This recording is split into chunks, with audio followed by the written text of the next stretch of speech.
சொல்கிறேன். நேற்று நம்ம ஒரு வீடியோ பார்த்தோம்ல, எலிஃபெண்ட் ஒருத்தவங்களை துரத்துற மாதிரி ஒரு வீடியோ பார்த்தோம், ஞாபகம் இருக்கா? ஆமாம். அந்த மாதிரி நமக்கு நடந்தால் நம்மளை எப்படி சேவ் பண்ணிக்கணும்?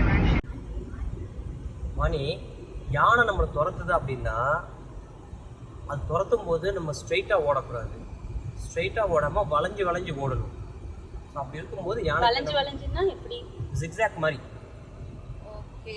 அப்படி ஓடணும் அப்படின்னா யானைக்கிட்ட இருந்து எஸ்கேப் ஆகிறதுக்கு அது ஒரு வாய்ப்பு இருக்குது. ஏன் இந்த மாதிரி ஓடணும்? ஆமாம் மணி, இப்போ யானை வந்து ரொம்ப தூரம் ஓட முடியாது ஆக்சுவலாக, ஃபர்ஸ்ட் ஆஃப் ஆல். அதனால ஸோ அதனால் வந்து நம்ம ஜிக்ஸாக்காக ஓடும்போது டிஸ்டன்ஸ் அதிகமாகிடும் ஆட்டோமேட்டிக்காக. அதில் ஓரளவு துரத்திட்டு அதுக்கப்புறம் அது நின்றுடும். சூப்பர் பாபா, எப்படி இதெல்லாம் உனக்கு தெரியும்? இதெல்லாம் படித்தது தான்ப்பா.